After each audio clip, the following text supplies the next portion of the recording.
अगर आप हमारे चैनल पर नए हैं तो प्लीज सब्सक्राइब जरूर करें। आपका हर एक सब्सक्राइबर हमें मोटिवेट करता है कि हम और भी बेहतरीन और डरावनी कहानियां आपके लिए लाते रहें। आपके लिए ये सिर्फ एक क्लिक है, लेकिन हमारे लिए यही वजह है कि हम लगातार कुछ नया और डरावना बनाते रहे। इसीलिए कृपया हमारे चैनल को सब्सक्राइब करें। चलिए अब कहानी का आनंद लीजिए। धन्यवाद।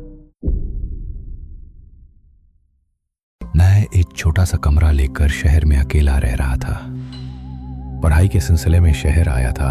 कमरा सस्ता था और मकान मालिक भी ज्यादा कुछ पूछता नहीं था, तो सब ठीक लग रहा था। पहले कुछ दिन बिल्कुल सामान्य गुजरे। बस एक चीज थोड़ी अजीब थी। इस कमरे में खिड़की नहीं थी, सिर्फ एक दरवाजा, और दरवाजे के नीचे एक पतली सी दरार थी जिससे अंदर रोशनी आती थी। एक रात पढ़ते पढ़ते मुझे नींद आ गई। रात को अचानक नींद खुली, घड़ी में देखा 3 बजे थे और तभी ठक ठक किसी ने दरवाजा खटखटाया। मैं सीधा उठ बैठा। इस वक्त कौन हो सकता है? थोड़ी देर सोचा, फिर सोचा शायद गलती से किसी ने दस्तक दे दी होगी, लेकिन जैसे ही लेटने लगा फिर से ठक ठक। इस बार थोड़ा डर लगा। मैंने दरवाजा खोला, बाहर झांका। बिल्कुल सन्नाटा, ना कोई आवाज, ना कोई आदमी। सीढ़ियां सुनसान थीं, नीचे की लाइट भी बंद थी। मैंने सोचा चलो मजाक होगा और वापस सो गया।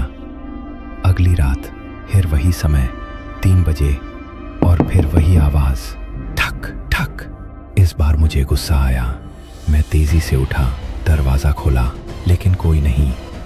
अब डर के साथ एक बेचैनी होने लगी थी। कौन बार बार ये कर रहा है?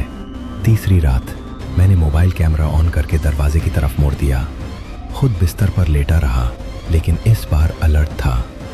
2:58, 2:59 पर, और फिर ठक ठक ठक।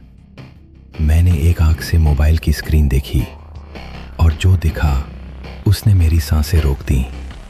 दरवाजे के नीचे की दरार से एक काली सी उंगली अंदर आ रही थी, धीरे धीरे सरक रही थी। मैं हिल तक नहीं पाया। मैंने तुरंत कैमरा बंद किया, दरवाजा खोला। बाहर कोई नहीं था, पर गेट के पास दीवार पर कुछ लिखा था, खोल दो।